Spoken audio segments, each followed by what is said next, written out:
Ал Рудныйдан досымыз келген болатын, қонаққа шақырып жатырмыз, соған дайындық, фартугымды сықитып тұрып беліме тағып алдым да қамырды илеуге кірісіп кеттім. Содан кейін барып етті қазаныма салып, қазанды қайнатып қойдым, қайнай берсін деп. Мен ет асқан кезде таза сумен илегенді жақсы көрем. Көбісі негізі сорпамен илейді екен. Ал сіз қалай илейсіз? Сорпамен илегенді жақсы көресіз ба? Ой, мына қамырды әбден мұжғыладым ғой.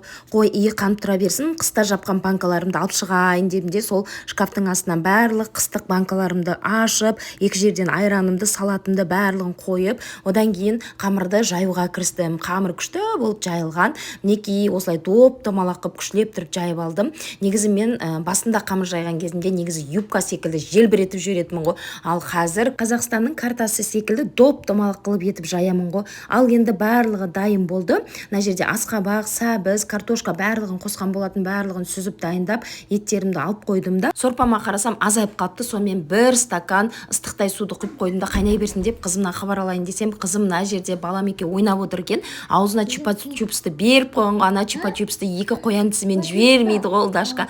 Бермеймін деп, бұл да тәттіні біледі. Сонымен тып-тыныш болып қалғанға ойлағам, ғой бір жерді білдіріп жатыр ма десем, ойнап жатыр екен. Сонымен досымызды күтіп отырсақ, атамның інісі қайнағам келіп қалды. Ол кісіге де сәлемімді салып, мен қамырды сүзуге кірістім. Жолдасым ет турап көмектесіп, осылай қамырымыздың бетіне қойдық. Екі жерден салатымды, айрандарымды қойып, қонақтарымызға етімізді ұсындық. Мына жерде жолдасымның кластасы бұрынғы мектептегі қызықты балалық шақтағы қызықтарын айтып, шектер қатып күліп жатыр ғой. Барлығымыз тамақты күштеп тұрып, әңгіме айтып, осылай жеп алдық. Сонымен қайнаған батасын берді.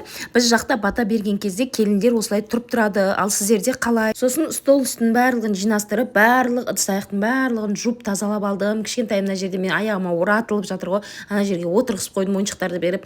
Ертеңге нарынға кішкене қамырды барлығын дайындап турап қойдым. Обедім дайын, ертеңге жақсы болды. Негізі таңертең тұрғаннан обедке не істеймін, кешкі ужинға не істеймін деп әйел адамның негізі сол ғой проблемасы. Осылай енді бір күнім осылай өтті. Менің парақшама тіркелмеген болсаңыздар, тіркеліп қойыңыздар. Әйтпесе менің парақшамды таппай қаласыздар. Соңғы күндер ақпаратым түсіп кеткен. Енді сіздер қолдап, лайк басып тіркелмеген болсаңыздар, тіркеліп пікірлеріңізді қалдырып кетсеңіздер екен.